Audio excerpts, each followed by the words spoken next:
অথচ যখন এই লাল ড্রেসটা পরিয়ে আমি বাবুকে সুন্দর করে প্রেজেন্ট করিয়ে একটা সুন্দর ভিডিও আপলোড দিয়েছি, তখন সেই ভিডিওতে এসে কিছু জ্বলন্ত পাবলিক, যারা আগুনের মতো জ্বলে যায় একটা সুন্দর জিনিস দেখলে, একটা সুন্দর বাচ্চাকে দেখলে, তখন তারা এসে উল্টোপাল্টা কমেন্ট করে। যাই হোক, এদেরকে নিয়ে কথা বলতে গেলে আসলে শেষ হবে না। তো আমি কিন্তু আজকে ড্রেসের ভিডিওটা কিন্তু এই ব্লগে কিন্তু সম্পূর্ণ দেই নাই। এখন থেকে তোমরা সবাই আমার ড্রেসের ডিটেলস এ ভিডিও পাবা আমার ইউটিউব চ্যানেল তাসমিন আক্তার হ্যামিলিতে। আমি কিন্তু আমার ইউটিউব চ্যানেলের লিঙ্কটা কমেন্টে এন্ড ক্যাপশনে দিয়ে রাখবো। দেখো, একটা ছোট বাচ্চা নরমালি যখন একটা হাফ প্যান্ট পরে তখন কিন্তু তার নিচের পাটা এতটুকুই দেখা যায়। আবার যখন সে একটা চিকন ফিতাওয়ালা ফ্রক পরে তখনও কিন্তু তার হাতের অতটুকু দেখা যায়। সো তখন কিন্তু তোমরা কোনো ব্যাড কমেন্ট করো না। বাট ওকে যখন আমি একটু ম্যাচুরলি একটু সুন্দরভাবে প্রেজেন্ট করেছি, একটা সুন্দর ড্রেস পরিয়ে ও সুন্দর একটু এক্সপ্রেশন দিচ্ছে, তখন তোমাদের কত ধরনের বাজে কথা। বাবু যেভাবে এক্সপ্রেশন দেয়, বাবু যেভাবে হাঁটে, ও কিন্তু সুন্দর করে র্যাম্পে ওয়ার্ক করতে পারবে। তো এই জিনিসটা যদি সে দেশের বাইরে করতো, দেশের কোনো বাহিরের লোক যদি আমার মেয়ের এভাবে হাঁটা একটা ভিডিও দেখতো, তাহলে অবশ্যই তারা অ্যাপ্রিসিয়েট করতো যে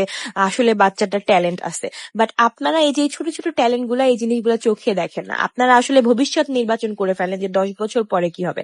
10 বছর পরে কি হবে সেটা আপনারাও যেমন জানেন না, আমিও তেমন জানি না। আর আমি একজন মা হিসেবে অবশ্যই চাইবো না আমার সন্তান খারাপ হোক। কিছু পাবলিক বলে যে এখন এই ধরনের ড্রেস আপ করে, তার বড় হয়ে সে একদম কাপড় খুলে ঘুরে বেড়াবে। আপনারাও তো ছোটবেলা খালি গায়ে থাকছেন, তার কি বড় হয়ে আপনারা খালি গায়ে থাকেন? সুতরাং ভাই, মানুষের এভাবে ভুল না ধরে, ছোট ছোট বাচ্চাদের ড্রেস আপ নিয়ে ভুল না ধরে নিজেদের সংশোধন করুন, নিজেদের মন মানসিকতা বদলান, নিজেদের চোখ বদলান।